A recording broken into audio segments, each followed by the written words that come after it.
जी नमस्कार साथियों, good morning प्यारे दोस्तों। आज की जो हमारी क्लास है उसमें डाउट सेशन है।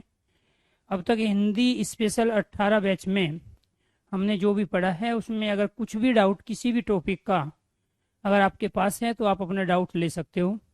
जैसे कि हर बैच के कंप्लीट होने के बाद में हम आपसे रूबरू होते हैं और उस डाउट सेशन के अंदर हम तीन चीज़ों पे फोकस करते हैं। एक तो आपको ये बताया जाता है कि ये बैच हमने शुरुआत कहाँ से की थी और क्या क्या कमिटमेंट इस बैच के लिए किया गया था और क्या क्या चीज़ें आप तक पहुंचानी थी, क्या क्या चीज़ें आपको देनी थी। तो मैं पहले इसमें आधे घंटे में फर्स्ट पेज में मैं उसी पे चर्चा करूंगा कि हमने कौन कौन से टॉपिक इस पूरे बैच में कंप्लीट किए। दूसरी कौन सी पीडीएफ आपको मिली है और उन पीडीएफ में कौन कौन से टॉपिक दिए गए हैं और किस तरीके से आपको अपने अब क्लास नोट्स तैयार करने हैं और किस तरीके से आपको रिवीजन करना है।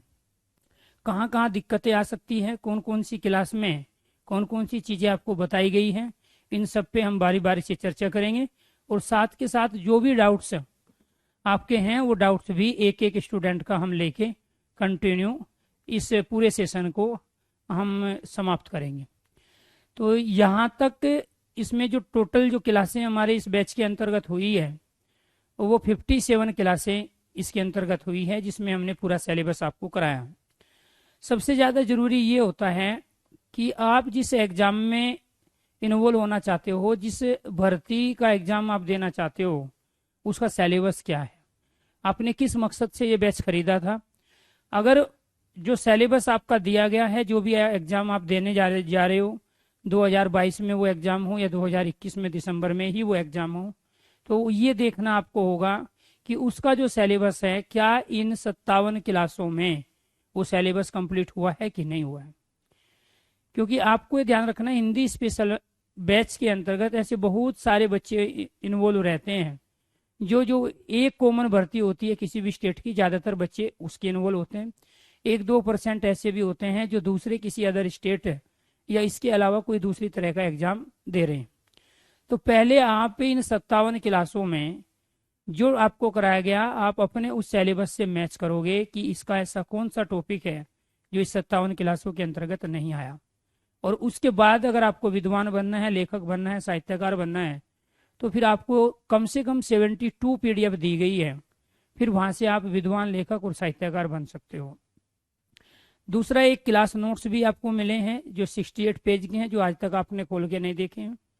इसके अलावा 84 पेज की एक पूरी बुकलेट भी दी गई है। उसमें से भी 4-5 पेज ही अब तक आप देख पाए हो, उससे ज़्यादा नहीं देख पाए हो। अगर आप ये सारे नोट्स खोल के देख लेते और ये सारी क्लासेस सीक्वेंस में सुन लेते तो ये जितनी बातें मुझे बतानी पड़ रही है इनकी आवश्यकता ही नहीं होती।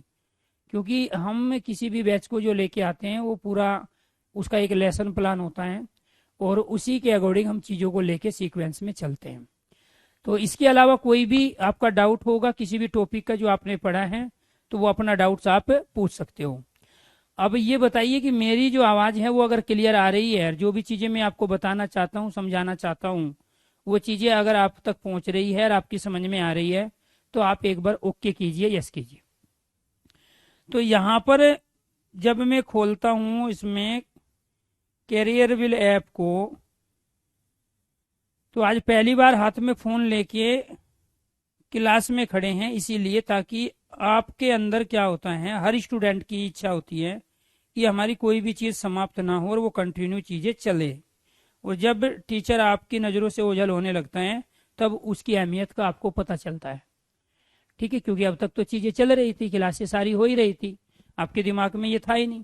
लेकिन जब चीज़ें जाने लगती है तब उसकी यादें ज़्यादा बढ़ जाती है। आपका भी वही है, अभी आप भी चाहते हो कि कम से कम मैं 1-2 महीना आपको और पढ़ाऊँ। ठीक है, तो इसी में आपको, जैसे मैं ये ऐप खोला और इसमें मैं गया हिंदी स्पेशल 18 में। ठीक है, ठीक।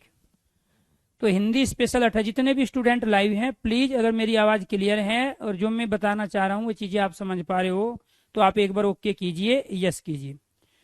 तो इसके अंदर जैसे मैं क्लास खोलता हूँ तो लाइव क्लास इसमें एक है, टुडे क्लास है, इंट्रो क्लास और लाइव क्लास।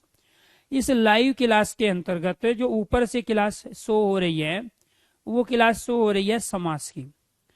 तो अब तक इसमें जो टोटल जो क्लासें हुई वो टोटल क्लासें हुई है इसमें 57 क्लासें। क्लियर, साइड में जो ब्लू कलर का लिखा हुआ दिखाई दे रहा है और वे 57 है, ठीक है।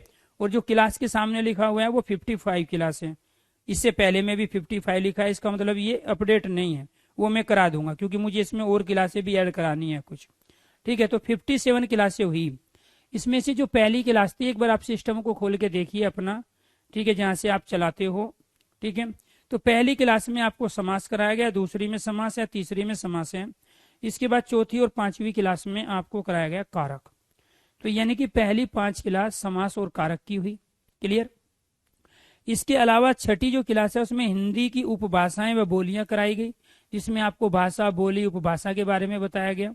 तमाम तरह की जितनी भी हमारी उपभाषाएं होती हैं उनके अंदर कौन कौन सी बोलियां आती है उसके बारे में बताया गया।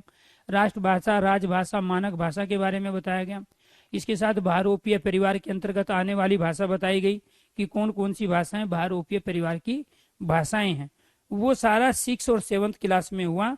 और ये टॉपिक है हमारा हिंदी व अन्य भारतीय भाषाओं और हिंदी भाषाओं का उद्भव और विकास। तो उसके ये 2 लेक्चर हैं, ठीक है, और दोनों लेक्चर 1.5 घंटे के हैं। तो आपको ये ध्यान रखना, वहां से हमारे ये टॉपिक कंप्लीट हुए। 8वीं जो क्लास है वो वर्णमाला की है, 8वीं 9वीं, इसके बाद 10वीं 11वीं और 12वीं। यानी कि ये जो 5 लेक्चर हुए 8 से लेके 12 तक, ये 5 लेक्चर है वर्णमाला के, और जिसमें हमने वर्णमाला के अलग अलग सेक्शनों को आपके सामने रखा, ठीक है। क्लियर। तो ये 12 क्लासे में क्या टॉपिक हुए आपके, वर्णमाला कंप्लीट हुई, समास कंप्लीट हुआ और कारक, 3 टॉपिक 12 क्लास। क्लियर।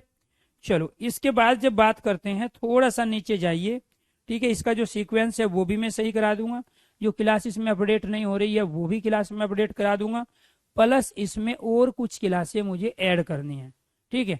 और वो ऐड मैं तभी करता हूँ जब ये डाउट सेशन कंप्लीट हो जाता है। और डाउट सेशन ये नहीं है कि वो आज ही है, अगर आप लोगों के डाउट ज्यादा आएंगे और आज कंप्लीट नहीं होंगे तो कल भी डाउट सेशन लगेगा, ठीक है। इसके साथ 13 नंबर पे मैंने वाक्य कराया, फिर वाक्य के भेद है।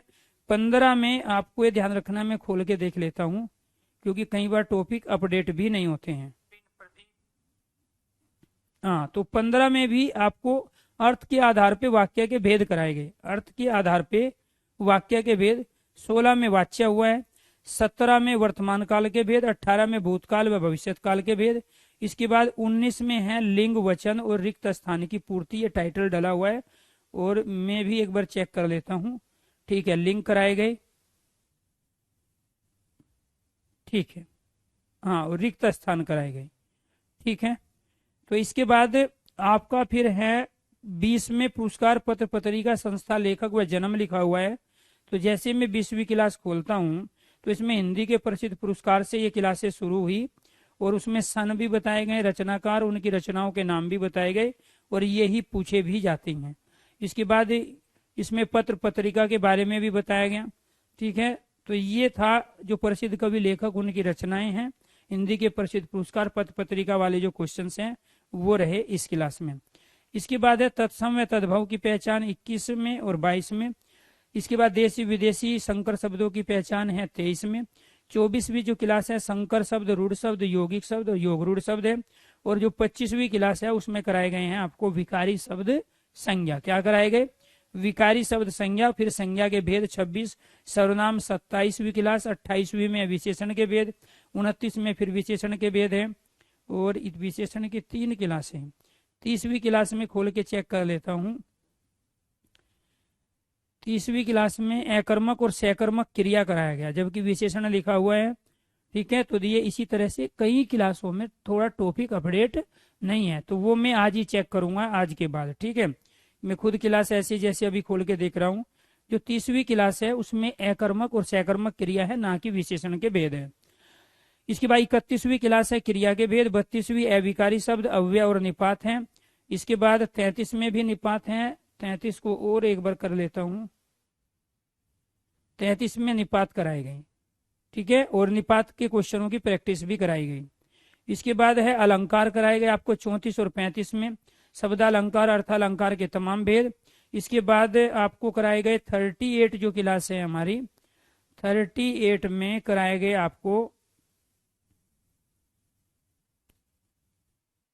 हाँ, 38 में आपको कराए गए अनेकार्थी शब्द, समानार्थक शब्द, अनेकार्थक शब्द, ये भी अपडेट नहीं है इसमें। हाँ 38। इसके बाद में फिर 39 जो क्लास है उसमें भी समानार्थक और पर्यायवाची है। 40वीं में भी यहाँ भी टॉपिक शायद अपडेट नहीं हुआ होगा।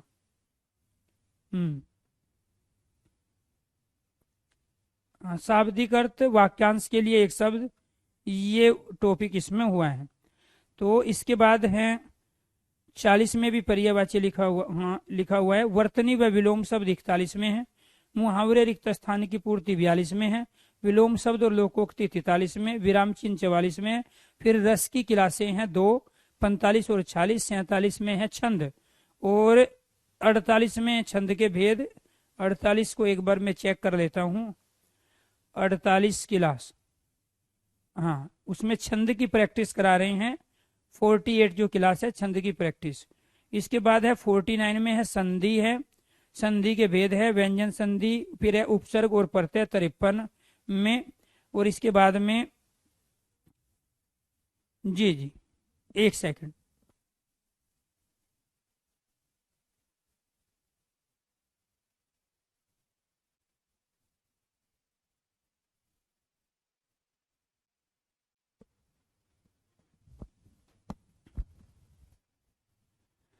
तो इसमें चम्मन जो है, हाँ चम्मन में हिंदी के उपसर्ग कराए गए, ठीक, और प्रत्यय शुरुआत किए। इसके बाद प्रत्यय टॉपिक कंप्लीट हुआ आपका 55 में, और 56 में है आपका वर्ती और पक्ष, और 57वीं क्लास आज ले रहे हैं। क्लियर? तो आपको ये ध्यान रखना है, कोई भी टॉपिक जो आपके एग्जाम में पूछा जाता है, कोई भी टॉपिक बचा नहीं है इन 57 क्लासों में करने के बाद। तो ये तो थी आपकी क्लास से 57। इसके बाद जब हम नोट्स खोलते हैं, एक बार नोट्स को और देखिए, फिर मैं आपकी ही सुनूंगा सारी बातें, ठीक है। जब हम नोट्स खोलते हैं तो इस नोट्स की कैटेगरी में जाते हैं, तो हिंदी वो जो अरुण सर लिखे हुए हैं रेड कलर में, तो उसमें 72 पीडीएफ आपको दिखा रहा है।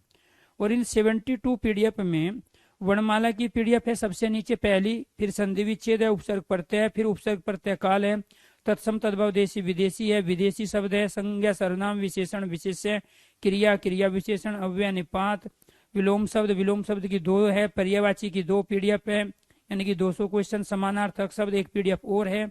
अनेकार्थी, वर्तनी, श्रुति, संभिन्नार्थक शब्द, वाक्य के भेद, वाच्य अशुद्धियां।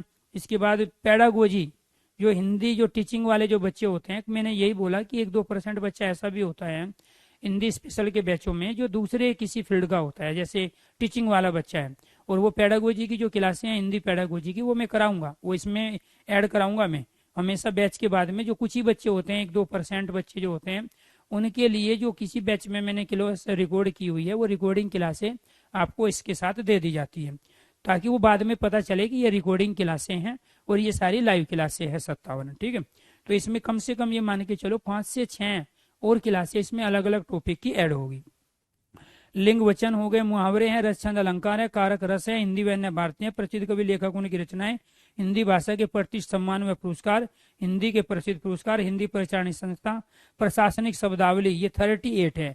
ये प्रशासनिक शब्दावली का केवल एमपी के एक एग्जाम में ये क्वेश्चन पूछा जाता है, ठीक है। तो जैसे 35 वाली जो पीडीएफ हम खोलते हैं, उसको ओपन किया और ओपन करके हम उसको देखते हैं, तो ये प्रशासनिक शब्दावली वाले जो क्वेश्चन है उसकी आंसर की भी है। 58 क्वेश्चन उसके अंदर रखे हैं। अब शब्द अर्थ तो मैं याद कराऊंगा नहीं, तो वो तो आपको ही याद करने पड़ेंगे, क्योंकि कई टॉपिक ऐसे हैं जो खुद आपको करने होते हैं। जैसे प्रशासनिक शब्दावली वाला है, इसकी पीडीएफ दी गई है। 35 जो पीडीएफ है वो प्रशासनिक शब्दावली की है। तो हिंदी में इंग्लिश वाले शब्द को क्या कहते हैं और इंग्लिश का हिंदी में क्या कहते हैं, वो केवल आपके लर्न करने की चीज है। वेलकम को स्वागत कहते हैं, स्वागत को इंग्लिश में वेलकम कहते हैं, वो मैं याद नहीं कराऊंगा आपको, वो आपको करना पड़ेगा, ठीक है। तो वे शाब्दिक अर्थ आपको याद करने पड़ेंगे। मैंने इसकी आंसर की दी है, आप खोल के देखिए, ठीक है। 98 है और ये छटे हुए क्वेश्चन हैं, जहां भी पूछा जाता है, जहाँ कहीं नहीं आता है, केवल एमपी के एक एग्जाम में ही आपको ध्यान रखना है, एमपी के एक एग्जाम में ही ये क्वेश्चन पूछे जाते हैं। अगर आप कोई ऐसा एग्जाम दे रहे हो जहाँ प्रशासनिक शब्दावली से क्वेश्चन होता है, जैसे खासकर हाई कोर्ट का जो एग्जाम है, राजस्थान हाई कोर्ट में, वहां पे भी ये क्वेश्चन पूछा जाता है। ठीक है, तो इसके अंदर जो 98 क्वेश्चन हैं, इसकी आप प्रैक्टिस करो। जैसे इसमें पहला क्वेश्चन है, प्राधिकारी के लिए सटीक अंग्रेजी शब्द बताइए, क्या आएगा? ठीक है, तो इसमें लिखा है ऑफिसर आएगा, अथॉरिटी आएगा, लॉर्ड आएगा, तो वो तो आपको याद करना पड़ेगा कि प्राधिकारी को इंग्लिश में क्या कहते हैं। तो ये सारी जो चीजें हैं, इसीलिए आपको ध्यान रखना है कि यहाँ पे ये इस पीडीएफ से आप इसका फायदा लोगे। ठीक है, चलो जी, तो ये दिया हुआ है। इंग्लिश का देखे, हिंदी में पूछा है, हिंदी का देखे। जैसे अधिसूचना के लिए सटीक अंग्रेजी शब्द बताइए, क्या अधिसूचना के लिए क्या है? ठीक है, शासनादेश के लिए अंग्रेजी शब्द बताइए, ऐसे ही अंग्रेजी का दे दिया। ठीक है, केस ऑफ दी एक्शन के लिए सटीक शब्द बताइए, कार्रवाई का कारण निर्देशन, आदेश या अनुदेशन। तो ये सब आपको याद करना पड़ेगा। और ये पीडीएफ कौन सी थी? ये पीडीएफ थी हमारी 35। कौन सी पीडीएफ थी ये? 35 जो पीडीएफ थी, उसके अंतर्गत ये चीजें हैं। ठीक, चलो जी, तो 35 पीडीएफ तक हम पहुंच गए हैं। 35 में क्या था आपका? प्रशासनिक शब्दावली। इसके बाद है हिंदी के प्रसिद्ध पुरस्कार 36 में से। अभी ये जो जैसे प्रसिद्ध कवि लेखक उनकी रचनाएं हैं, मैंने कराए, फिर भी ये लर्न करने की चीज है। ठीक है, तो ये आपको मान के चलो गोदान प्रेमचंद्र ने लिखा है, तो ये प्रेमचंद्र की गोदान रचना है, ये आपको याद करना पड़ेगा। अब इसमें मैं कितने भी क्लास ले लूँ वो सब टाइम पास है। ठीक है, क्योंकि हिंदी साहित्य से उद्भव और विकास से जो क्वेश्चंस आते हैं भाषा बोली उपबोली वाले, वो मैं करा चुका हूँ। बाकी और कहीं भी हिंदी साहित्य के क्वेश्चन पूछे ही नहीं जाते हैं। तो कवि लेखक उनकी रचना के होते हैं, या पत्र पत्रिका के होते हैं, या पुरस्कार के क्वेश्चन होते हैं, या उनके जन्म और मृत्यु के क्वेश्चन होते हैं। इसके बाद है हिंदी परिचारणी संस्थाएं, महत्वपूर्ण लेखक की जन्म और मृत्यु। 41 में हिंदी में प्रथम स्थान। इसके बाद 42 में छंद है, हिंदी भाषा का विकास 43। जब आप इस तरह की पीडीएफ देखोगे, ये जो 43वीं पीडीएफ है, तो इसमें टोटल आपको ये ध्यान रखना है, मान के चलो आप में से कोई यूजीसी नेट दे रहा है। अब यूजीसी नेट में लिटरेचर का रोल होता है, और इसमें जो ये पेज हैं, ये 46वीं पीडीएफ है शायद, तो ये पूरा का पूरा इसमें सारा लिटरेचर दिया गया। और ये जो है, ये पेज हैं आपके, हाँ 84 पेज है। ये 84 पेज की पूरी पीडीएफ है, जिसके अंदर स्टार्टिंग में सारा लिटरेचर है। ठीक है, अब इसमें मैं क्या पढ़ा हूं आप ये बताऊं। इसमें रचना दिए, लेखक दिए हैं। ठीक है, इसमें तो ये दे दिया, इसमें प्रमुख संप्रदाय जैसे रस संप्रदाय भरत मुनि का है, अलंकार है भामा का, वक्रोक्ति आचार्य कुंतक का। ठीक है, ये आपको ध्यान रखना है। तो ये सारे के सारे क्या हैं? चलो, ये पीडीएफ थी हमारी कौन सी? ये थी 43वीं पीडीएफ। तो हिंदी भाषा का जो विकास लिखा हुआ है 84 पेज की पीडीएफ है। तो 84 पेज पे टोटल प्रैक्टिस करने के तमाम तरह के जो भी टॉपिक है, क्वेश्चन है, सारे इसमें। हिंदी मॉक टेस्ट 44वीं पीडीएफ है। अब इस 44वीं पीडीएफ में देखते हैं क्या है। तो इसमें आपको क्या दिए गए? गद्यांश दिए गए हैं, पद्यांश दिए गए हैं, गद्यांश पद्यांश, और उन गद्यांश पद्यांश के क्वेश्चंस दिए गए हैं प्रैक्टिस करने को। ठीक है, गद्यांश पद्यांश के जो क्वेश्चंस हैं वो प्रैक्टिस करने को दिए गए हैं।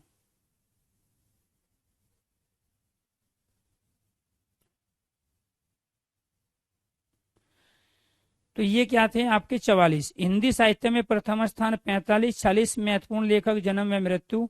इसके बाद आदिकाल अति महत्वपूर्ण तथ्य हैं। द्विवेदी युग के कवि और काव्य हैं। इसके बाद में वाक्य शुद्धियां और मुहावरे। हिंदी साहित्य के कवि लेखक उनकी रचनाएं 50वीं पीडीएफ है। हिंदी साहित्य के कवि लेखक और उनकी रचनाएं 50वीं पीडीएफ है। इसके बाद रिक्त स्थान की पूर्ति 51वीं है। संज्ञा जो है वो आपकी जो है संज्ञा 52वीं पीडीएफ। सर्वनाम 53, समास 54, अलंकार 55। हिंदी शिक्षण शास्त्र की उत्तर कुंजिका, यानी कि जो हिंदी के पेडागोजी के जो क्वेश्चन दिए गए हैं उसकी आंसर की है ये 56 पे। हिंदी गद्य का विकास ये 57 पे। फिर ये हिंदी गद्य के विकास की इनकी प्रसिद्ध कवि लेखक उनकी रचनाएं, वो भी अलग अलग जो हैं हमारे काल, उन काल की जो 5 पीडीएफ आपको दी गई है, और वो हैं आपकी कौन कौन सी हैं? 57, 58, 59, 60, 61 और 62। ठीक है, इनमें प्रसिद्ध कवि के लेखक और उनकी रचनाओं के क्वेश्चंस हैं, और वहीं से यानी इसके बाद 62 में हिंदी पेडागोजी की दूसरी पीडीएफ है, ठीक है, और उसके क्वेश्चंस उसके साथ हैं। फिर प्रीवियस ईयर क्वेश्चन पेपर दिए गए हैं 63 में। गद्यांश पद्यांश की 2 पीडीएफ है, एक पहले आ चुकी है, फिर 64 नंबर पे है। इसके बाद हिंदी पेडागोजी की एक और पीडीएफ है। गद्यांश पद्यांश की फिर एक और पीडीएफ है 66 पे। गद्यांश पद्यांश की फिर एक और पीडीएफ है 67 पे। प्रीवियस क्वेश्चन पेपर 68 दिया है।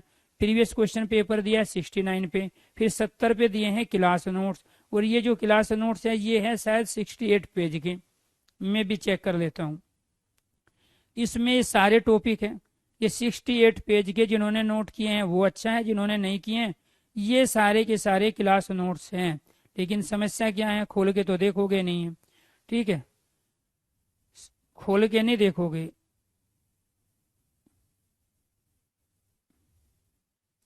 तो ये क्लास नोट्स आप लोग वहां से क्या करना है, अब आपको जब भी आप रिवीजन करोगे क्लास नोट्स और क्लास के मदद से आप इन सारी चीजों से अपने खुद के नोट्स तैयार करोगे, ठीक है।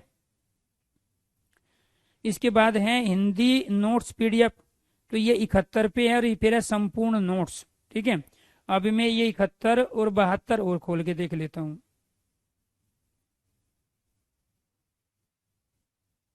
जी, इसमें आपको पूरा का पूरा जो साहित्य है हमारा वो शुरू हुआ है।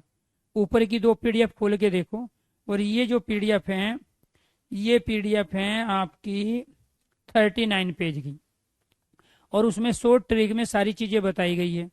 जैसे 39 पेज पे लिखा है कबीर की रचनाएं, ठीक है, तो उन कबीर की जो रचनाएं हैं तो उसमें रबी की सास कबीर के वचन ग्रंथ में लिखती हैं, उससे उनकी सारी रचनाएं।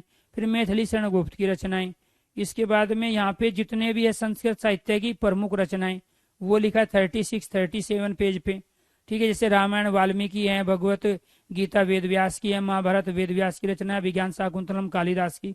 तो ये आपको याद करना पड़ेगा, ठीक है, आपको पढ़ना पड़ेगा। जो चीज समझाने की थी वो आपको समझाई गई, और जो याद करने की है वो। अब किरात अर्जुन भारवी ने लिखा है तो ये तो आपको याद करना पड़ेगा। भाई आपके घर पे कौन कौन मेंबर हैं और उनके नाम क्या क्या, कोई पड़ोसी थोड़ा ही आगे बताएगा आपको, वो आपको याद रखना पड़ेगा। कोई आपसे पूछे कि इसका नाम क्या, तो वो बताना पड़ेगा। तो इसीलिए ये जो कवि दिए और उनकी रचनाएं दी हुई है, इसमें मैथिली शरण गुप्त की रचनाएं दी गई है। मैं शुरू से ले लेता हूँ इसी पीडीएफ को। तो मैं ऊपर की 2 पीडीएफ की बात कर रहा हूँ। सर्वमान्य व सर्वफलित काल विभाजन, ये सारा का सारा हिंदी साहित्य है हमारा, ठीक है। तो यहाँ इसमें जो काल दिया है, आदि काल उसका समय दिया है, मध्यकाल, आधुनिक काल, पूर्व मध्यकाल, भक्ति काल, उत्तर मध्यकाल, रीति काल, उसका सारा समय दिया। अब इसको कौन याद रखेगा, आप ये बताओ। कराने को तो मैं कराता रहूंगा, ठीक है, इसमें 50 लेक्चर और ले लूंगा तब भी लिटरेचर कंप्लीट नहीं होगा। लेकिन क्वेश्चन क्या आएगा, काल दे दिया। हालांकि यहाँ नहीं आएगा जो एग्जाम आप दे रहे हो, कहाँ आएगा, यूजीसी नेट में आएगा। टीजीटी हिंदी की जो तैयारी कर रहे हैं, पीजीटी हिंदी की जो तैयारी करें, वहां पूछा जाएगा 3 जगह क्वेश्चन, ठीक है। जनरल कॉम्पिटिटिव एग्जाम में पूछा ही नहीं जाता है हिंदी साहित्य।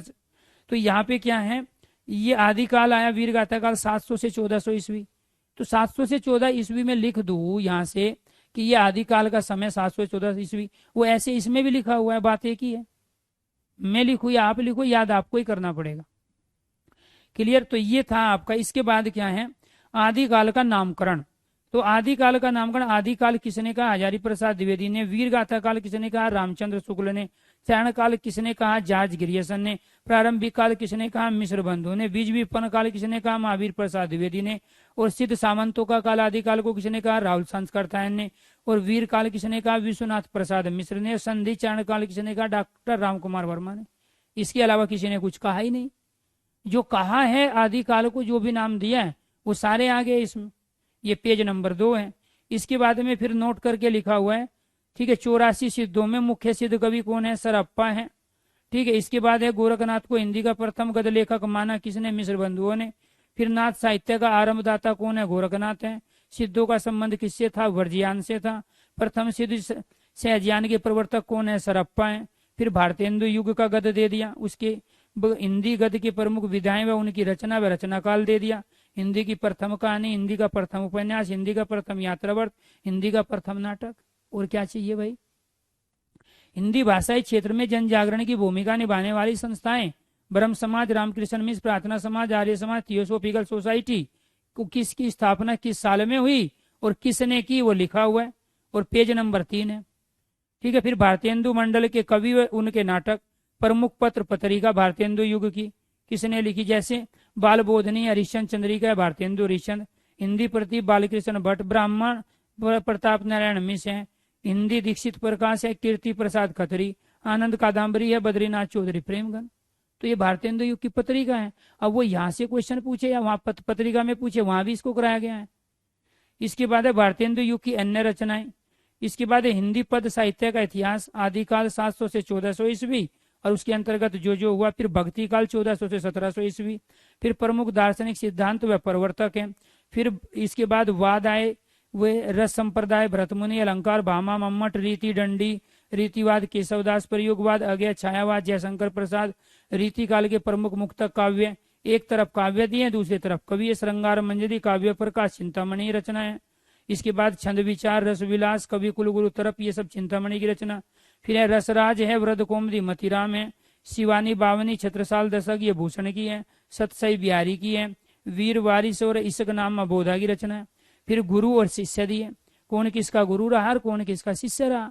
तो ये क्वेश्चंस बनते हैं यहाँ से, लेकिन कहाँ, टीजीटी हिंदी, पीजीटी हिंदी और यूजीसी नेट, इसके अलावा ज्यादा पूछे नहीं जाते कहीं भी।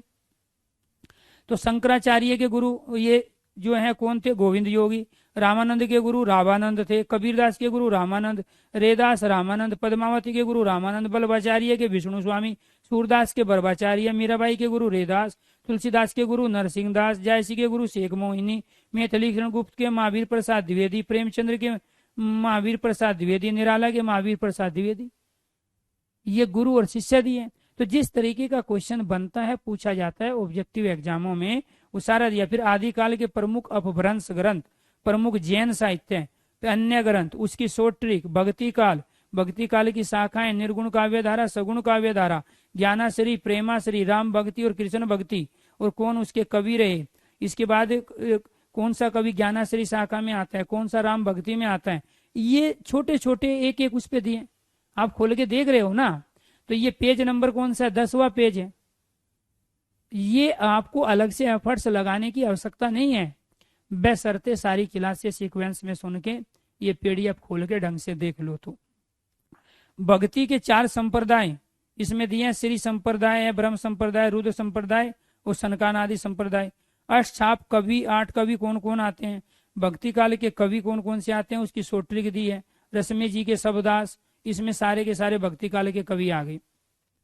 इसके बाद रीति काल 1700 से 1850 और रीति काल की तमाम घटनाएं, और उसके बाद में फिर आधुनिक काल और ये द्विवेदी युग। इसके बाद छायावाद युग, छायावादोत्तर युग, प्रयोगवाद, नाटक के बाद में एकांकी, उपन्यास, कहानी, निबंध, जीवनी, आत्मकथा, संस्मरण, यात्रावर्त, रेखाचित्र, डायरी, जयदेव की रचनाएं, प्रेमचंद्र की प्रमुख रचनाएं, हिंदी पद साहित्य का इतिहास, उसमें आदिकाल, भक्ति काल, वाद, प्रवर्तक, ये सारे के सारे हिंदी में प्रथम स्थान। वीर गाथा काल की रचनाएं, भक्ति काल की प्रमुख रचनाएं, हिंदी साहित्य की प्रमुख रचनाएं, ये प्रमुख सूफी कवि की कृतियां, ये रीति काल की प्रमुख रचनाएं, सूरदास की रचनाएं, संस्कृत साहित्य व उनकी रचनाएं, ये मैथिली शरणगुप्त की रचनाएं हो गई आपके 39 पेज। लेकिन आपको तो किताबें पढ़नी है ना, आपको तो 100 लेक्चर चाहिए, ठीक है। तो इनकी अब इससे एक्स्ट्रा आप जो भी पढ़ोगे वो सब आपको विद्वान बनाएंगे, लेखक बनाएंगे। आप ये देखो आप कौन सा एग्जाम देने जा रहे हो, उस एग्जाम में हिंदी का सिलेबस कौन सा है, उसके बाद उसमें से ऐसा कौन सा टॉपिक है जो आपने नहीं पढ़ा है या मैंने नहीं पढ़ाया है, तो फिर मेरे व्हाट्सएप नंबर पे उसको आप अपने सिलेबस को भेज दो, सर जी आपकी 57 क्लास में ये टॉपिक नहीं हुआ है, ठीक है। मैं जैसे आज आ गया ऐसे ही दोबारा से फिर आपके सामने आ जाऊंगा। लेकिन मुझे पता है ना कि भर्ती होने के लिए कितना पढ़ना है, कैसे पढ़ना है, तो वो मैंने पढ़ा दिया आपको, ठीक। चलो जी, अब आप रिवीजन करो, बीच में कभी आपको डाउट होते हैं तो उस डाउट पे भी चर्चा करेंगे, ठीक है।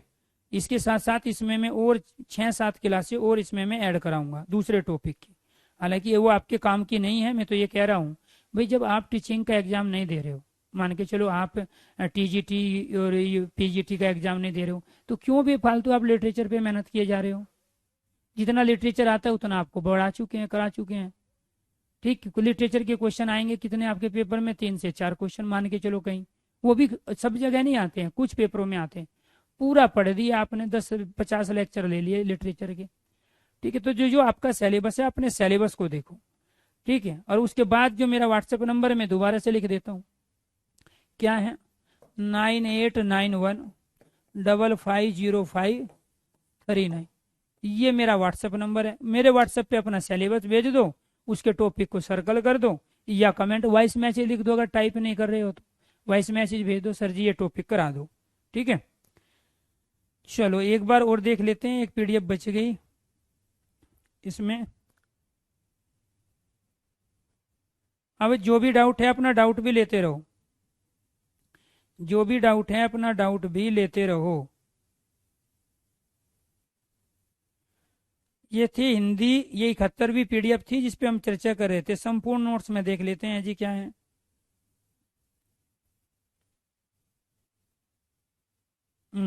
84 पेज की पूरी बुक है संपूर्ण नोट्स में।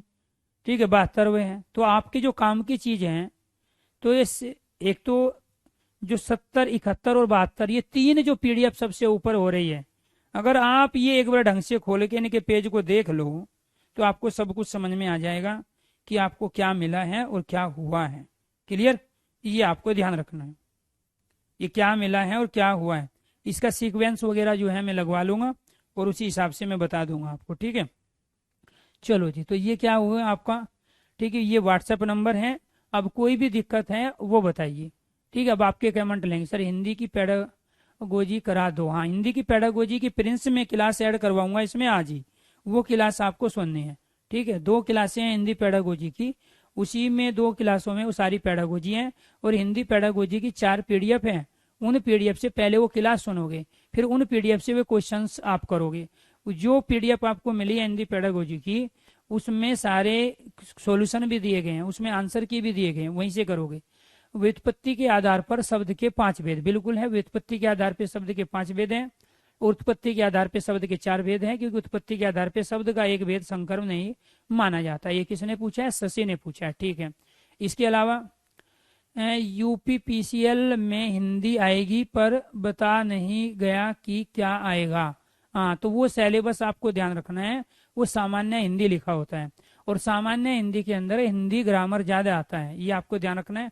उसके अलावा हिंदी की जो हिंदी व अन्य भारतीय भाषाएं हैं वो टॉपिक आता है, रसचंद अलंकार होता है। तो कुछ ऐसी भर्तियां होती हैं, कुछ डिपार्टमेंट ऐसे होते हैं, कुछ एग्जाम बॉडी ऐसे होते हैं जो सिलेबस को पूरा क्लियर नहीं करते हैं, वो लिख देते हैं सामान्य हिंदी या हिंदी की बेसिक जानकारी। ठीक है, या हिंदी हिंदी की जानकारी।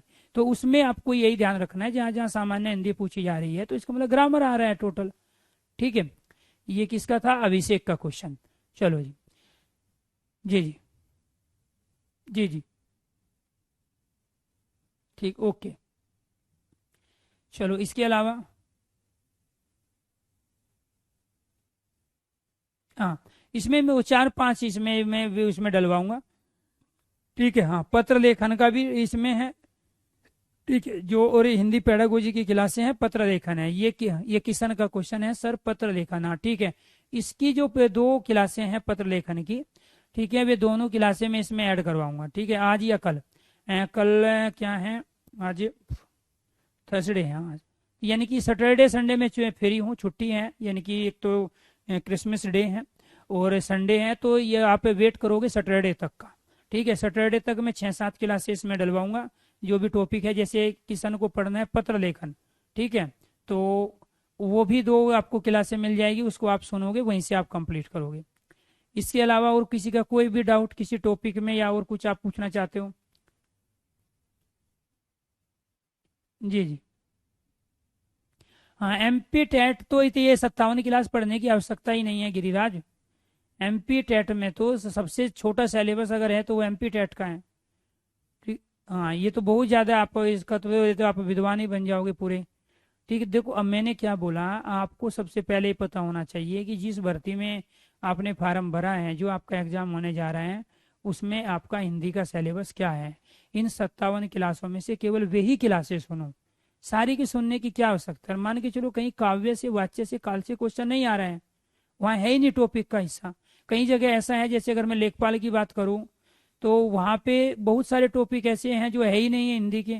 मैंने तो 57 क्लासें ली, आपको वहाँ केवल 15 ही क्लासें पढ़नी है लेखपाल पटवारी के लिए। ऐसे टेट वाले जो बच्चे हैं उनको सारी क्लासें पढ़ने की आवश्यकता ही नहीं है। वो तत्सम तद्भव करे, संज्ञा सर्वनाम विशेषण क्रिया क्रिया विशेषण अव्यय निपात करे, समास कारक उपसर्ग और प्रत्यय, इसके बाद पैराग्राफ और हिंदी टीचिंग। इसके अलावा बाकी सारी चीज छोड़ दो, कुछ पूछा ही नहीं जाता है, चाहे वो MP टेट हो, चाहे वो UP टेट हो, या दूसरा कोई एग्जाम हो। सर यूट्यूब पे क्लास क्यों नहीं हो रही? यूट्यूब पे आज से क्लास होगी, यूट्यूब पे आज से क्लास होगी, ठीक है। हाँ, वर्ती पक्ष की PDF इसमें ऐड करवा देंगे, होनी चाहिए थी। हाँ देख लेंगे एक बार, मैं भी चेक कर लूंगा दोबारा। हाँ तो वर्ती पक्ष की PDF डलवा देंगे। हाँ यूट्यूब पे आज शाम को 9:30 बजे क्लास होगी हिंदी की, जहाँ से आपको कंटिन्यू प्रैक्टिस करनी है, ठीक है। आज से रेगुलर क्लास होगी। जी जी। हाँ UP पुलिस के लिए इसमें से वर्ती पक्ष है, UP पुलिस में नहीं पूछा जाएगा, ठीक है। इसके बाद हिंदी के प्रसिद्ध कवि लेखक के 2 से 3 क्वेश्चन केवल, ठीक है। इसके साथ साथ टोटल ग्रामर आता है, ठीक है। उसमें ऐसे बहुत सारे टॉपिक हैं जो UP पुलिस में नहीं आएगा, जैसे रिक्त स्थान नहीं आएगा, श्रुति सम भिन्नार्थक नहीं आएगा, अनेकार्थी नहीं आएगा, लेकिन पर्यायवाची विलोम शब्द आएंगे, ठीक है। तो वो मैंने ये कहा कि नेट पे सिलेबस पड़े हैं, ठीक है। हर चीज के जो भी आप फार्म भर रहे हो तो उसका जो प्रीवियस क्वेश्चन पेपर है वो उठाओ, वहां से देखो कौन कहाँ कहाँ से क्वेश्चन पूछे गए।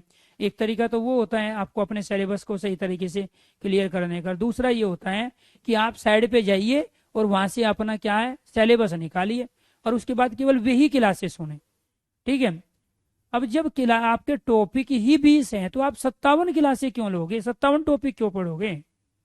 आप 20 ही टॉपिक को पढ़ो, बार बार पढ़ो, उसका रिवीजन करो, उसकी प्रैक्टिस करो, और ज्यादा उन्हीं टॉपिक की। अब बहुत सारे बच्चे आप में से लेखपाल देंगे, क्या लेखपाल के सिलेबस के लिए 57 क्लासेस लेना जरूरी है? मुश्किल से 20 क्लास।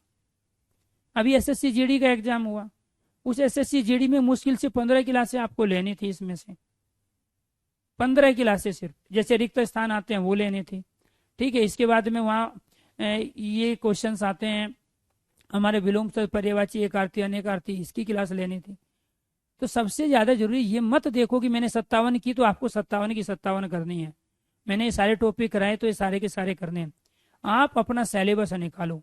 मैं हिंदी स्पेशल का सिलेबस कराया, और हिंदी स्पेशल का मतलब होता है कि किसी भी स्टेट में जो भी एग्जाम होते हैं, वनडे एग्जाम जो होते हैं, तो उनमें जो सिलेबस आता है, उनमें जो क्वेश्चंस आते हैं, मैंने वो सब कराया, क्योंकि मेरे पास तो सारे बच्चे थे। मेरे पास राजस्थान के भी थे, MP के भी थे, छत्तीसगढ़ के भी थे, झारखंड के भी थे, UP के भी थे, दिल्ली के भी थे, सारे बच्चे थे। मेरे पास टीचिंग वाले भी बच्चे थे, नॉन टीचिंग वाले बच्चे थे। मेरे पास 12वीं पास भर्ती जो निकलती है उनमें फॉर्म भरने वाले बच्चे भी थे, और जो ग्रेजुएशन के बाद भर्तियां निकलती हैं वो भी थे। अब मैंने तो अपना काम करा दिया। काव्य बोध इस हिंदी साहित्य को ही कहते हैं, और उसी की PDF के बारे में बताया गया आपको, सारी की सारी चीजें हो, ठीक है। हाँ नरेंद्र, सबसे ज्यादा जरूरी यही है। अब काव्य बोध नरेंद्र कौन सा पेपर देना है आपको, एक बार बताना मुझे। हाँ तो ये कौन सा पेपर आपको देना है पहले ये बताइए। आपकी तैयारी, आप जो तैयारी कर रहे हो वो किस पर्पज से कर रहे हो? कौन सी भर्ती में आप फॉर्म भरना चाहते हो? कौन कौन सा एग्जाम आप देना चाहते हो? अब मान के चलो आप एग्जाम देना चाहते हो UP पुलिस कांस्टेबल का, एग्जाम देना चाहते हो लेखपाल का, ठीक है, MPSI, ठीक है। MPSI में काव्य बोध में जो हिंदी साहित्य के क्वेश्चन है, प्रबंध काव्य, मुक्त काव्य के, और जो स्टार्टिंग में अभी मैं चर्चा कर रहा वही आते हैं, उसके अलावा कुछ आता ही नहीं है। भाई ये जो मैं बार बार कह रहा हूं, नाटक है, एकांकी है, उपन्यास है, ये क्या है? यही तो, वहां काव्य बोध लिख दिया, इसी को साहित्य कह दो, और इसी को आप, इसी शब्द को तो कह दो आप वांग में, और एक जगह इसी को कह दो आप काव्य बोध, बोध मतलब समझे, एक जगह कह दो आप साहित्य। ये तीनों चीज एक ही तो है, ये क्या है? और ये कॉमन ही तो है। आप कहीं वांग में कह रहे हैं, कहीं साहित्य कह रहे हैं, कहीं काव्य कह रहे हैं, बात एक ही हुई। क्लियर? बिल्कुल करवा देंगे, ठीक है। हाँ यूट्यूब पे आज से क्लास शुरू होगी, ठीक है। शाम को 9:30 बजे आज क्लास होगी, जिसमें पहले मिक्स क्वेश्चन लेंगे और उसके बाद धीरे धीरे फिर टॉपिक वाइज क्वेश्चन की प्रैक्टिस कराएंगे।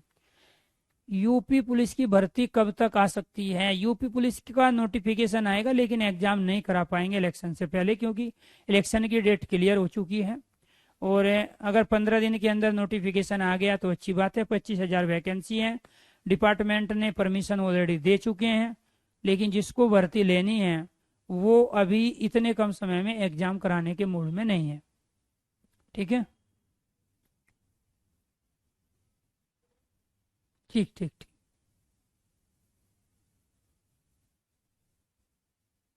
ठीक ठीक ठीक।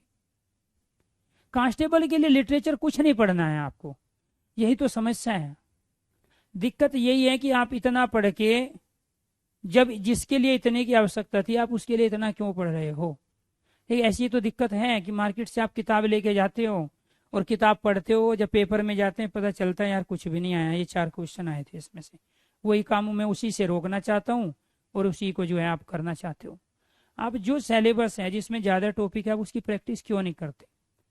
ठीक है, आप उन्हें टॉपिक का रिवीजन क्यों नहीं करते? आप उनके क्लास नोट्स क्यों नहीं बनाते? हाँ, मैराथन सीटेट के लिए कर देंगे, ठीक है, कर देंगे, दे देंगे आपको। ठीक है, यूट्यूब पे मैराथन करा देंगे, 1-2 मैराथन करा देंगे सीटेट के लिए।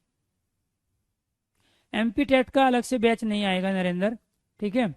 हाँ, लेकिन ये जरूर है कि एमपी टेट का जो सिलेबस है, जो आप यूपी टेट और सी टेट वाला जो बैच है हमारा, अगर उसमें आप इन्वॉल्व हो तो आपको अलग से कोई बैच कहीं से लेने की आवश्यकता नहीं है।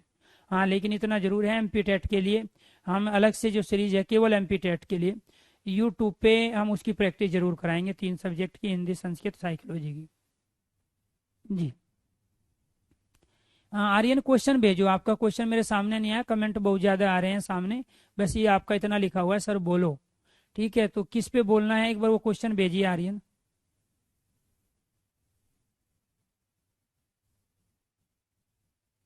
जी जी जी।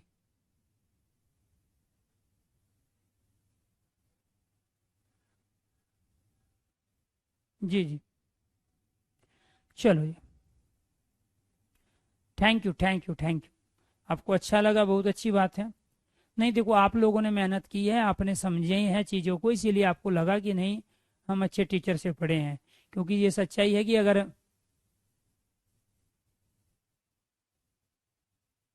हाँ,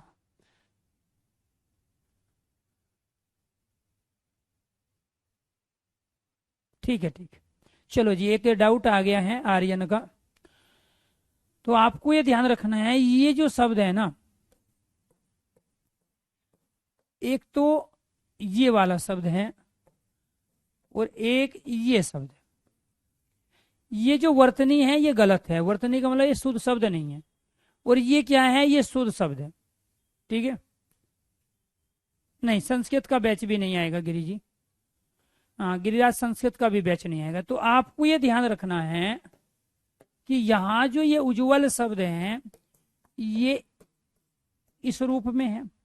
इससे भी पहले ये क्या था, ये उत और ज्वल से था। आपको व्यंजन संधि में ये बताया जा चुका है कि यदि तय के बाद जय आता है, तय के बाद क्या आता है, जय, ये वाला जय आ गया, तो ये वाला जो तय है आपका ये आधे जय में बदल जाएगा। क्यों बदल जाएगा? क्योंकि यहाँ ये आधा तय है। तो ये जो आधा तय किस में बदल गया, आधे जय में। तो पहले कंडीशन ये थी उत उपसर्ग है और ज्वल का मतलब होता है प्रकाश। क्लियर? तो तय के बाद में जय आता है तो ये वाला तय उसी में बदल जाएगा जो यहाँ होता है। इसीलिए यहाँ तय के स्थान पे जय और शब्द क्या बन गया आपका, उज्जवल बन गया। क्या बन गया? उज्जवल। क्लियर? आप सभी टॉपिक अच्छे से पढ़ाते हैं, हमें तो अब हिंदी से प्रेम हो गया। अरे वाह, क्या बात है, अच्छी बात है। देखो, पढ़ाई से प्रेम करना, किताबों से प्रेम करना, सरस्वती के पास ज़्यादा समय देना, ठीक है, ये चीज़ें आपको वास्तव में कामयाब बनाएगी। ठीक है, क्योंकि सबसे ज़्यादा जरूरी ये है कि हमें ये देखना पड़ता है कि हमारी एज किसकी चल रही है। आज जब एज है स्टूडेंट लाइफ, तो स्टूडेंट को क्या करना चाहिए और क्या नहीं करना चाहिए ये आपकी समझ में होना चाहिए। ठीक है, क्योंकि कई बार हम क्या करते हैं, होते स्टूडेंट लाइफ में हैं और लेकिन बन रहे होते हैं राजनेता। ठीक है, डिग्री हमें लेनी होती है लेकिन राजनीतिक नॉलेज हमारे पास ज़्यादा आ जाती है। ठीक है, हमारे स्टूडेंट लाइफ में होते हैं लेकिन घर की भी फालतू की चीज़ों में हमारा इन्वॉल्वमेंट होता है।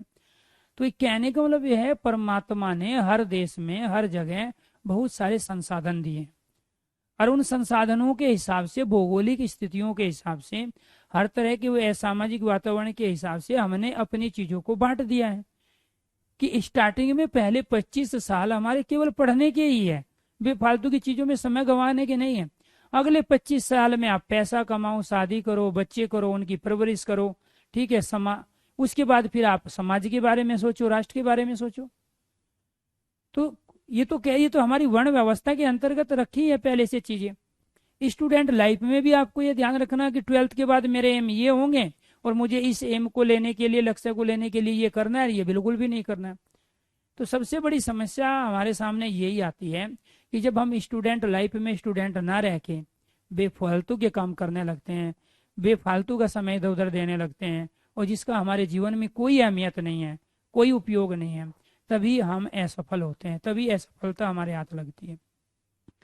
सच्चाई ये, मान के चलो आपको खाना बनाना नहीं आया और आप कल से आटा गूंद के आप खाना बनाना सीखो। पहले दिन आड़ी तिरछी रोटी बनाओगे, फिर उसको जलाओगे भी, आपको 10 दिन में परफेक्ट रोटी, बिल्कुल गोल और ताजी, एकदम नरम और बढ़िया सीखी हुई रोटी आपको बिना किसी के ट्रेंड की आ जाएगी। क्यों? क्योंकि आप बार बार अभ्यास कर रहे हो। ऐसे पढ़ाई में है, अगर आपको अच्छा टीचर नहीं मिला, अच्छी किताबें नहीं मिले, बशर्ते आप बैठो तो सही, सिटिंग तो करो, पढ़ने के लिए बैठो तो, सरस्वती का ध्यान तो करो, ठीक है। पहले दिन 25% समझ में आएगा, फिर 50, फिर 75, और जब कुछ टाइम हो जाएगा 100% आप अपने से चीजें अचीव कर लोगे। लेकिन आदत क्या पड़ गई है, सब कुछ टीचर सिखा दे। जब सब कुछ टीचर सिखा देगा ना, तो वे सारी चीजें बहुत सारी उसमें से रटी हुई हो जाएगी, क्योंकि एफर्ट्स टीचर ने लगाए हैं। कॉन्सेप्ट टीचर के क्लियर होंगे, आपके नहीं होंगे। आपके कॉन्सेप्ट तब क्लियर होंगे जब टीचर के एफर्ट्स के साथ आप अपना एफर्ट्स लगाए, और जब आपकी अपने एफर्ट्स लगाने की बारी आई तो तब आप इस वजह से नाराज हो या इस वजह से दुखी होंगे कि अब टीचर तो सामने आएगा ही नहीं। क्योंकि जब हमसे कोई चीज ले ली जाती है ना, या छीन ली जाती है, या अलग कर दी जाती है, तो ये हमारी मनोदशा होती है कि हम दुखी होते हैं। अगर मैं कंटिन्यू क्लास लूँ और कुछ भी पढ़ाऊ अनाप शनाप, आप सारे बच्चे लाइव आएंगे, वो आपके काम का हो या ना हो, फिर भी क्लास लेते रहेंगे। ये आदत है स्टूडेंट की। यूट्यूब पे तो वही तो चीज पढ़ोगी जो आपके काम की है। फॉर्म भरा है आपने किसी और में, यूट्यूब पे लेक्चर ले रहे हो आप किसी और सिलेबस के। ऐसे यहाँ पे भी है, जो काम की चीज थी सब हो गई है। अगर ऐसे करने को, तो हिंदी एक ऐसा सिलेबस है, हिंदी एक ऐसा सब्जेक्ट है, कम से कम 2 साल तक कंटिन्यू लेक्चर चल सकते हैं, 2 साल तक, और फिर भी कंप्लीट नहीं होंगे। फिर भी कंप्लीट। आईएएस का जो सिलेबस है, पीसीएस का जो सिलेबस है, यूपीएससी का, यूपी पीसीएस का, एमपी पीसीएस का, 4 साल भी करेंगे तो भी कंप्लीट नहीं होगा। लेकिन लोग 2.5 महीने के कोचिंग सेंटर में एडमिशन लेते हैं, 1.5 लाख 2 लाख में, और 2.5 महीने में कंप्लीट कर लेते हैं। क्यों? क्योंकि जगह जगह से चुनी हुई चीजें पढ़ते हैं, सेलेक्टेड चीजें पढ़ते हैं, सेलेक्टेड मैटर पढ़ते हैं, सेलेक्टेड नोट्स बना के सेलेक्टेड लिख के आते हैं, सिलेक्शन ले लेते हैं। भर्ती होने के लिए पढ़ना अलग है और विद्वान बनने के लिए पढ़ना एकदम डिफरेंट है। क्लियर? तो ये आपको ध्यान रखना। लाइफ में हिंदी का ऐसा गुरु नहीं मिला। चलो जी, अच्छी बात है, धन्यवाद आप लोगों का कि आपको कुछ सीखने का मौका मिला मेरे से, और मैं आपको सिखाने में कामयाब हुआ। इसके अलावा और किसी का कोई भी डाउट किसी भी तरह का अगर हो तो बताइए, ठीक है। ये आपको ध्यान रखना। सैटरडे को देखना, मेरी कोशिश रहेगी मैं आज ही करा दूँ, ठीक है, क्योंकि अभी भी क्लास कंटिन्यू है। तो इस वजह से जब क्लास में रहूँगा तो जो टेक्निकल टीम है उनको नहीं बता पाऊंगा कि कौन कौन सी क्लासें ऐड करनी है इसमें। तो मेरी कोशिश होगी कि अगर मेरे पास आज टाइम मिलता है थोड़ा सा भी, तो मैं आज ही वे 6-7 क्लासें ऐड करा दूँ। अदरवाइज मैं सैटरडे और संडे में वे क्लासें इसमें और ऐड करवाएंगे। क्लियर? प्रैक्टिस के लिए आपको कहीं से कोई पीडीएफ करने की जरूरत नहीं है। 2 तरीके हैं। एक तरीका तो ये है कि आप अपने जो भी भर्ती में आप इन्वॉल्व होना चाहते हो, जो भी एग्जाम देना चाहते हो, उसके प्रीवियस क्वेश्चन पेपर आपके पास होने चाहिए। वो प्रीवियस क्वेश्चन पेपर लगाओ और ये देखो कि अब आपका स्कोर क्या बन रहा है। दूसरा तरीका ये है कि आप यूट्यूब चैनल पे जो मैं हिंदी की प्रैक्टिस कराता हूँ वहाँ पे लाइव आइए, और वहाँ पे लाइव आके आप कंटिन्यू ये देखिए कि जो मैंने ये सारे कॉन्सेप्ट क्लियर किए, कि इससे आने वाले पूछे जाने वाले क्वेश्चनों को मैं कर पा रहा हूँ, कर पा रही हूँ कि नहीं कर पा रही हूँ। क्लियर? और तीसरा तरीका ये है कि आप एक प्रैक्टिस बुक खरीदिए जिसमें सारे टॉपिक के क्वेश्चंस दिए हो, कम से कम 100 क्वेश्चन दिए हैं, और टॉपिक वाइज आप उसके क्वेश्चंस को सोल्व कर दीजिए और ये देखिए 100 में से आप कितने क्वेश्चन किए कर रहे हो, और जो आपके गलत हो रहे हैं क्वेश्चन वो कौन से टॉपिक के, किस तरह के क्वेश्चंस की वेराइटी के क्वेश्चंस हैं। उसका एक डाउट और लगा देंगे, वहां पे भी क्वेश्चन पूछ लेना। लेकिन ये काम आप करोगे नहीं। आपको काम क्या करना है, आने दो और आने दो और आने दो और इकट्ठा करने दो और इकट्ठा कर, पढ़ना नहीं है, फ्री थोड़ा ही होना है। हालांकि मेरी लास्ट क्लास है, मुझे भी अच्छा अच्छा बोलना चाहिए था, लेकिन मेरी आदत वही है कि मैं ये चाहता हूँ किसी भी तरह आपका सिलेक्शन हो जाए, और सिलेक्शन होने के लिए आपको अपने तरीके बदलने पड़ेंगे, समझने के भी और पढ़ने के भी, बिना उसके हो गए नहीं। क्लियर? चलो जी जी। हाँ, भाव पलवन होता है किसी भी चीज का सार। मैंने एक पंक्ति लिख दी, परिश्रम ही सफलता की कुंजी है। अब इसको अपने शब्दों में लिखना है, परिश्रम सफलता की कुंजी क्यों कही गई, इसको भाव पलवन कहते हैं। मैंने एक पंक्ति लिख दी और आपको उस पर टिप्पणी लिखनी है, 200 शब्दों में लिखनी है या 50 शब्दों में लिखनी है। ठीक है, 200 शब्दों में लिखेंगे निबंध कहलाएगा, और 50 शब्दों में लिखेंगे टिप्पणी कहलाएंगे। तो एक जो टाइटल दे दिया, एक जो पंक्ति दे दी आपको, परिश्रम ही सफलता की कुंजी है, ठीक है, कोरोना एक महामारी है, इस पे जो आप लिखोगे वो भाव पलवन हो गया। ठीक है, उसके प्रति आपके जो विचार है, आपके जो थॉट हैं, वो भाव पलवन हो गया। क्लियर? चलो, इसके अलावा और कोई जी, और कोई डाउट किसी भी तरह का आपका? क्लियर है? चलो, अब फिर दोबारा कहाँ मिलेंगे? YouTube channel Hindi by Arun sir, रात को सही 9:30 बजे रेगुलर क्लास होगी आज से, क्योंकि मुझे आपका बैच कंप्लीट करना था, और आज से ये जो टाइम है आपका, ये जो मुझे फ्री हुए हैं, तो ये टाइम हम उनको दे देंगे। ठीक है, यूट्यूब पे करा देंगे प्रिंस। सब क्लियर है? Thank you thank you thank you. देखो, मैंने कहा 3 तरीके अब आपके पास बचे हैं। क्या करना है आपको? ठीक है, अपने समय के हिसाब से, आप कहाँ काम करते हो, कौन से कॉलेज में आप जाते हो, मुझे नहीं पता है, आप कितने बिजी हो और कितने फ्री हो।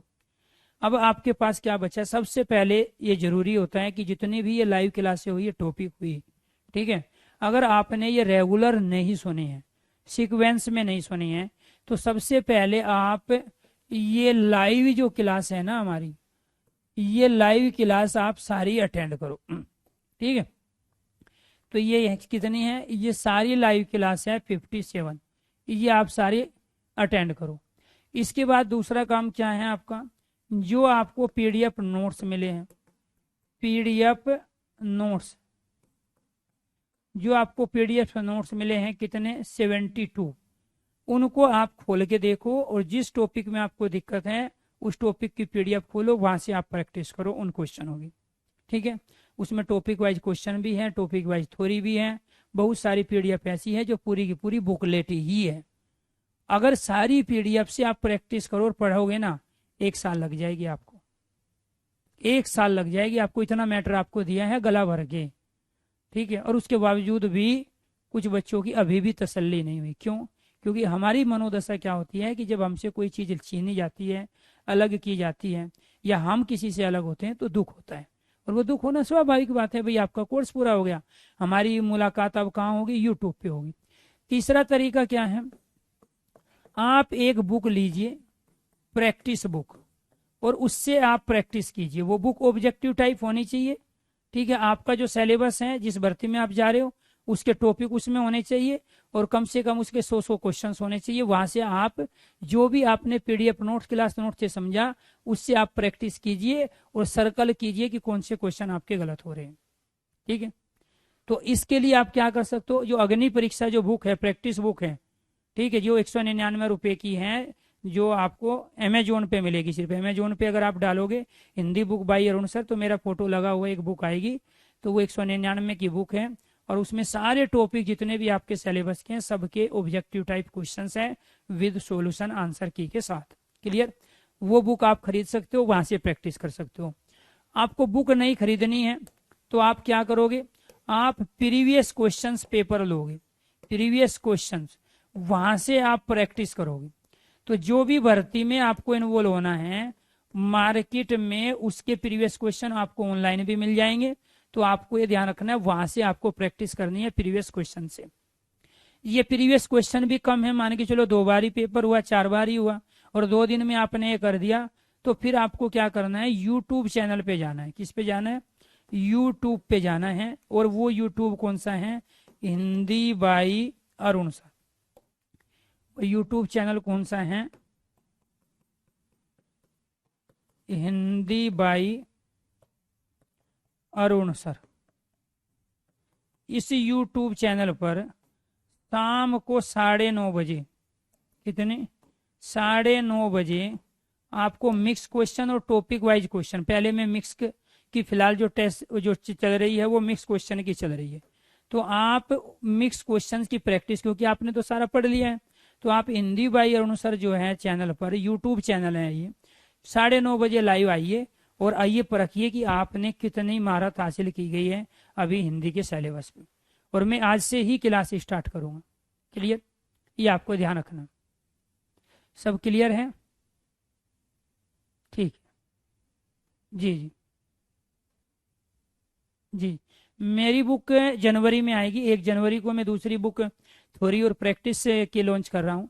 एक बुक तो ऑलरेडी है, उससे तो आपको पता ही है, अग्नि परीक्षा के नाम से सामान्य हिंदी की बुक है, तो वो आप ले सकते हो। ठीक है, उसको तो 4-5 महीने हो चुके हैं जो मार्केट में है, काफ़ी आप लोगों ने सराहा उसको और बच्चों ने फायदा लिया। खासकर यूपीएसआई देने वाले जितने बच्चे थे वो सारे खुश थे, क्योंकि सब कुछ उसी बुक से क्वेश्चंस आए हैं। हर शिफ्ट में अलग अलग दिन में जो भी पेपर हुए सभी से, यानी कि हाल फिलहाल जितने भी पेपर हुए, चाहे एसएससी जीडी का हुआ हो, यूपी पैट का पेपर हुआ हो, या इसके अलावा कोई दूसरे एग्जाम हुए हैं, राजस्थान एसआई, सारे क्वेश्चन उसी बुक से हैं। तो अब की बार थ्योरी प्लस बुक, यानी कि इन सारी चीजों का एक ही जगह रख दिया। यानी कि जो मेरे यूट्यूब पे लेक्चर है, क्वेश्चन है, वो भी बुक में, जो प्रीवियस क्वेश्चन पेपर है अलग अलग भर्तियों के वो भी उसमें, इसके बाद उसमें प्रैक्टिस भी है, उसके साथ उसमें थ्योरी भी है, जो लाइव क्लास में मैं कॉन्सेप्ट देता हूँ वो भी है। तो इन पांचों की एक ही जगह रखी गई है और उसका रेट भी 199 रुपये ही है। लेकिन वो आएगी 1 जनवरी 2022 को मैं लॉन्च कर रहा हूँ एक नई बुक को। ठीक है, सामान्य हिंदी की बुक है। ठीक है, थ्योरी प्लस प्रैक्टिस है, ये सारी की सारी चीजें उसी में रख दी। तो उसके हिसाब से भी आप अपनी चीजों को, ठीक है, और बेहतर बना सकते हो। तो अब मिलेंगे हम आपको रोज शाम को 9:30 बजे हिंदी भाई अरुण सर चैनल पर। तो सभी दोस्तों को नमस्कार, धन्यवाद। आप लोगों ने मेहनत की, इतने लंबे समय से आपका साथ मुझे मिलता रहा और मैं भी खुश होकर मजे मजे में आपको पढ़ाता रहा। और उम्मीद करता हूँ कि आपने और हमने जो ये मेहनत की है ये रंग जरूर लाएगी और हमारे जो माँ बाप हैं कहीं ना कहीं उनकी जो खुशी का स्तर है उसको बढ़ाने में भी ये मददगार साबित होगी ये क्लासें। और हमारा जो समय आपको मिला और आपने जो समय हमको दिया, तो कैरियरविल ऐप पे आप भरोसा रखिए। कैरियरविल के तमाम जो टीचर हैं वो केवल और केवल भर्ती होने के लिए पढ़ाते हैं, ना कि बेफालतू की चीज़ों में टाइम पास करने के लिए या कॉपी पेस्ट किताबों को करने के लिए। आपने जितने भी टॉपिक पढ़े हैं उनकी सबकी थ्योरी एक तरह से अलग थी, और जितना भी कोशिश हमारी रही कि यही रही कि किसी भी तरह से आपके घर में हम एक सरकारी नौकरी पहुंचा दें। ठीक है, अपने अपने सब्जेक्ट के दम पे प्रत्येक टीचर मेहनत करता है। तो हिंदी की जो मैं सेवा कर पाया और आपके लिए जो मैं काम कर पाया, उम्मीद करता हूँ परमात्मा और सरस्वती की मेहरबानी से हम और आप दोनों ही कामयाब होंगे। अपने उन सभी जो अचीवमेंट हमने किया है उनका जब भी इम्प्लीमेंट का मौका आएगा, जब भी कहीं उनको प्रैक्टिकली हमें इन्वॉल्व करना होगा, प्रैक्टिकली उन चीज़ों में इन्वॉल्व होकर वहाँ से हमें बेस्ट परफॉर्मेंस करनी होगी, तो आप और हमारे द्वारा जो मेहनत की गई पिछले कुछ महीनों में वो मेहनत जरूर रंग लाएगी। ऐसे विश्वास के साथ और इन्हीं शुभकामनाओं के साथ कि 2022 में आप लोगों के घर में सरकारी नौकरी आए और नए साल की शुभकामनाएं देते हुए मैं आज की इस क्लास में लेता हूँ विराम, और फिर मिलूंगा मैं यूट्यूब चैनल पर सही 9:30 बजे शाम को, regular Monday to Sunday. Clear? तो सभी दोस्तों को धन्यवाद। नए साल की आप सबको, आने वाले नए साल की आप सबको बहुत सारी शुभकामनाएं। खुश रहो, बिंदास रहो, मस्त रहो, बेफालतू के कामों में टाइम पास मत करो। बस जहां आपने अभी मेहनत की है इसी मेहनत को कंटिन्यू रखो। आपका नोटिफिकेशन आया है तो भी ठीक है, नहीं आया है, फॉर्म भरने वाले हो तो भी अच्छी बात है, लेकिन पढ़ाई को कंटिन्यू करो, क्योंकि ये जो पढ़ाई आप अभी पढ़ रहे हो ये लाइफ टाइम आपके काम आएगी, लाइफ टाइम आपके काम आएगी। इस बात का ध्यान रखो, आप अपने जहन से, अपने दिमाग से चीज़ें निकाल दो कि नोटिफिकेशन नहीं है, भर्ती नहीं है, पेपर आउट हो जाते हैं, कोर्ट कचहरी में भर्ती जाती है। इन सब दुविधाओं से दूर होके केवल और केवल सेल्फ स्टडी पे फोकस करो, क्योंकि कॉन्सेप्ट आपने क्लियर कर लिया है। सभी दोस्तों को नमस्कार, धन्यवाद।